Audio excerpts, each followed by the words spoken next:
तो लाल कणों को दिखाते हुए क्या कहती हैं डॉक्टर दीदी, स्लाइड देख, मानो आश्चर्य से उछल पड़ा था अनिल। यानी कि उसने लाल रक्त को देखा तो उसे बहुत हैरानी हुई। देखते हैं उसे क्या दिखाई दिया ऐसा।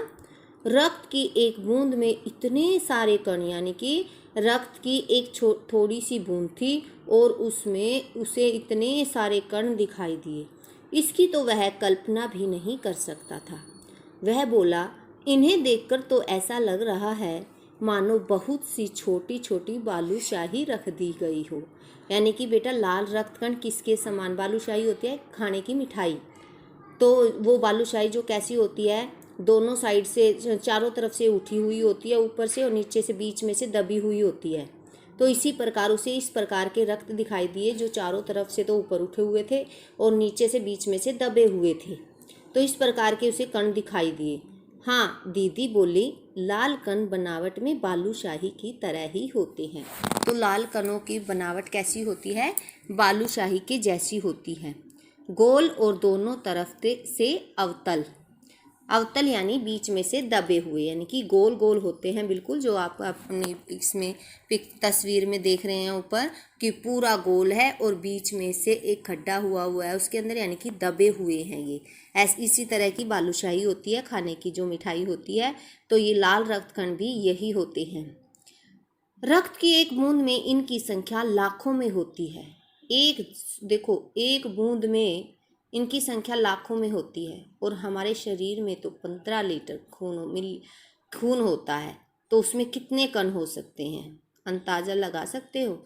यदि हम 1 मिलीलीटर रक्त लें तो हमें 40 से 55 लाख कण मिलेंगे 1 मिलीलीटर रक्त में, और 15 मिलीलीटर में कितने हो सकते हैं।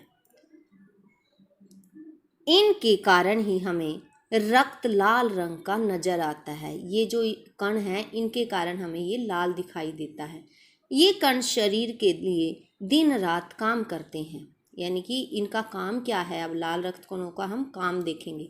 ये तो थी इनकी संख्या कि एक बूंद में इनकी संख्या लाखों में होती है और 1 मिलीलीटर रक्त में इनकी संख्या 40 से 55 लाख होती है, जिसके कारण ये लाल दिखाई देता है हमें खून। अब हम देखते हैं कि इसका हमारे शरीर के लिए क्या कार्य है। लाल रक्त कणों का कार्य, सांस लेने पर साफ हवा से जो ऑक्सीजन तुम प्राप्त करते हो उसे शरीर के हर हिस्से में पहुंचाने का काम इन कणों का ही है। यानी कि लाल रक्त कणों का क्या काम है, जो हम ऑक्सीजन ग्रहण करते हैं उसको शरीर के हर हिस्से में पहुंचाती है। और इन लाल रक्त कणों का जीवन काल 4 महीने होता है। मतलब ये सिर्फ 4 महीने तक ही जीवित रहते हैं। 4 महीने के होते होते ये नष्ट हो जाते हैं, लेकिन एक साथ नहीं, धीरे धीरे होते हैं। कुछ आज, कुछ कल, कुछ उससे अगले दिन। फिर अनिल के मन में और आपके मन में भी एक प्रश्न उठ रहा होगा, अगर ये ख़त्म हो जाते हैं तो हमारे शरीर में ऑक्सीजन कौन पहुँचाएगा। तो अब अनिल को समझाते हुए यही सवाल अनिल के मन में भी आया। तो डॉक्टर दीदी ने अनिल को क्या समझाया, देखें। तब तो कुछ ही महीनों में ये खत्म हो जाते होंगे, अनिल ने कहा। यह सुनकर डॉक्टर दीदी मुस्कुरा कर उठी, बोली, नहीं, ऐसा नहीं होता। शरीर में हर समय नए कण बनते रहते हैं जो नष्ट कणों का स्थान ले लेते हैं। यानी कि वो खत्म होते हैं तो उसके स्थान पर नए कणों का निर्माण होता रहता है। और वो कहाँ पर होता है, हमारी हड्डियों के बीच के भाग में, मज्जा में बहुत से ऐसे कारखाने हैं जो रक्त कणों के निर्माण कार्य में लगे रहते हैं। हमारी हड्डियों के बीच मज्जा खोपड़ी के में ऐसे कुछ कारखाने होते हैं जो इन रक्त कणों का निर्माण करते हैं, इनको पैदा करते हैं।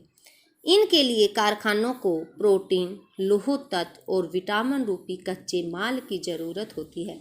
जिस प्रकार कोई भी मशीन को चलाने के लिए तेल की ज़रूरत होती है, आप गाड़ी लाए हैं, गाड़ी को चलाने के लिए तेल की ज़रूरत होगी, सिलाई मशीन है उसको चलाने के लिए तेल की ज़रूरत होगी, ऐसे ही हर चीज़ के निर्माण के लिए चीज़ों की ज़रूरत होती है। तो इन रक्त कणों के निर्माण के लिए इन कारखानों में जो मशीनें हैं उनको किस चीज़ की ज़रूरत पड़ती है, प्रोटीन, लौह तत्व और विटामिन। यानी कि हमें ऐसे पदार्थ खाने चाहिए इनके निर्माण के लिए जो कि प्रोटीन, लौह तत्व और विटामिन से भरपूर हों। ये पौष्टिक आहार लेते हो। हरी सब्जी, फल, दूध, अंडा, गोश्त, गोश्त होता है मांस, ये तत्व उपयुक्त मात्रा में होते हैं। यानी कि किस में पाए जाते हैं ये प्रोटीन, लौह तत्व, विटामिन? हरी सब्जियों में, फलों में, दूध में, अंडा में और गोश्त यानी मांस में पाए जाते हैं। यदि कोई व्यक्ति उचित आहार ग्रहण नहीं करता तो इन कारखानों को आवश्यकता अनुसार कच्चा माल नहीं मिल पाता और नतीजा यह होता है कि रक्त कण नहीं बन पाते, रक्त में इनकी कमी हो जाती है। लाल कणों की इसी कमी को एनीमिया कहते हैं।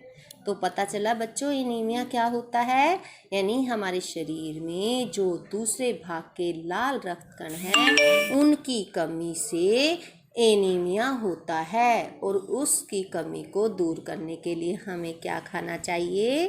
प्रोटीन, लौह तत्व और विटामिन रूपी भोजन। ऐसा भोजन खाना चाहिए जिसमें प्रोटीन, लौह तत्व और विटामिन भरपूर मात्रा में हो।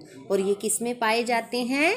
हरी सब्जी, फल, दूध, अंडा और गोश्त। तो बच्चों आज हमने किया है उस रक्त के दूसरे भाग का कौन सा कण?